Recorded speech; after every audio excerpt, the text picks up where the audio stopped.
हरिओम. अष्टावक्र गीता योगदास श्री जय गणेश जोशी यांचे प्रवचन.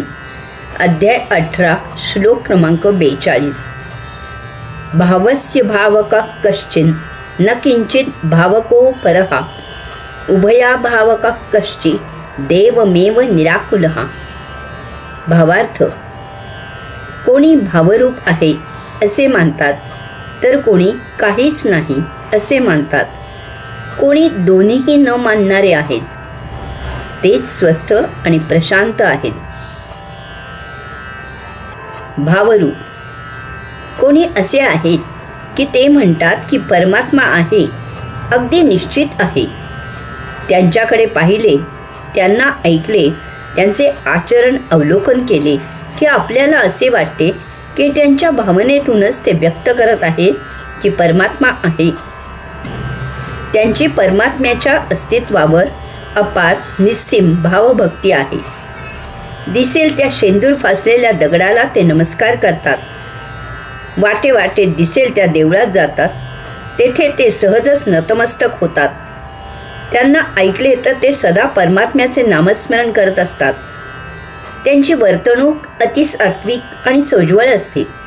त्यांचे चालणे बोलणे विनम्र असते. त्यांच्याकडून चुकूनही काही चुरगाळले जात नाही की प्रमाद होत नाहीत. काहीही कार्य करायचे असले की ते परमात्म्याला मनोभावे आळवतात आणि कार्यसिद्धीस नेण्यासाठी प्रार्थना करतात. परमात्म्यासाठी जो कोणी जे काही सांगेल ते सर्व काही अगदी मनपूर्वक करतात. परंतु अशांना जर आपण विचारले की परमात्मा कशावरून आहे, आपण त्याला भेटला आहात का, तर ते लगेचच तर्कशास्त्र ऐकवून परमात्मा असल्याचा पुरावा देऊ लागतात. तेथे ते व्युत्पन्न पंडित महाविद्वान होतात. अनेक सैद्धांतिक पुरावे देऊन ते सिद्ध करू लागतात की परमात्मा आहे. यासाठी ते वेदशास्त्र पुराणांचा आधार घेतात. येथे सर्व जर तरची भाषा असते.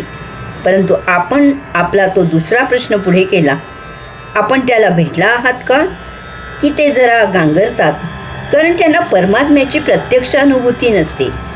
येथेच सारे अडते. तोंडी तर्कापलीकडे ते उड्डाण करू शकत नाहीत. काहीच नाही.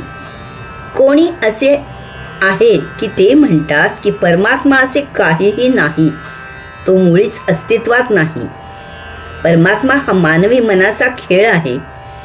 परमात्मा ही एक झकास कविकल्पना आहे. तो प्रत्यक्षात अस्तित्वात नाही. येथे परमात्मा निर्मित काहीही नाही. उलट परमात्मा हाच मानव निर्मित आहे.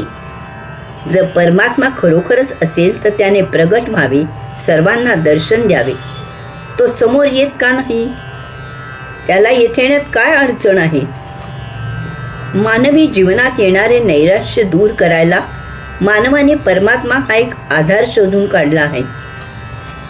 त्यांना विचारले की हे असे कशावरून, तर ते परमात्मा आहे असे सांगणाऱ्यांची विधाने, तर्क, शास्त्र इत्यादी खोडून काढायला सुरुवात करतात. यासाठी ते तर्कशास्त्राचाच आधार घेतात. याचा अर्थ त्यांचे शास्त्र परमात्मा आहे असे म्हणणाऱ्यांवर अवलंबून आहे. परमात्मा आहे असे म्हणणाऱ्यांच्या विरुद्ध बाजूने ते धावत असतात. इतकाच दोघात फरक आहे. दोन्हीही न मानणारे कोणी असे आहेत की ते म्हणतात की परमात्मा आहे असे सिद्ध करणारे आणि परमात्मा नाही असे सिद्ध करणारे, असे दोघेही लढायचे असेल तेवढे लढत राहोत. आम्हाला त्या दोघांबद्दल काहीही कर्तव्य नाही. याचे कारण सरळ आहे. तर्कशास्त्राने जे आहे असे सिद्ध करता येते, ते त्याच तर्कशास्त्राने ते नाही असेही सिद्ध करता येते.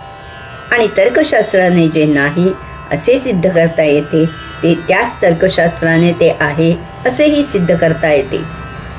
तर्कशास्त्र हा एक वादविवाद, संवाद, युक्तिवाद आहे. त्यात तथ्यांश नाही. ते परिपूर्ण शास्त्र नाही. तर्कशास्त्राने परमात्मा आहे असे म्हणणारा आणि तर्कशास्त्राने परमात्मा नाही असे म्हणणारा जर एकमेकांसमोर आले तर कदाचित ते एकमेकांच्या युक्तिवादाने इतके भारावून जातील की त्यांच्या विचारात अदलाबदल होईल। यास्तव या दोघांपासून दूर राहणाराच स्वस्थ आणि प्रशांत असतो, कारण तो त्याच्या आत्मानुभूतीत कैवल्यानंदी असतो। आनंद हेच सत्य जीवन आहे। हरिओम।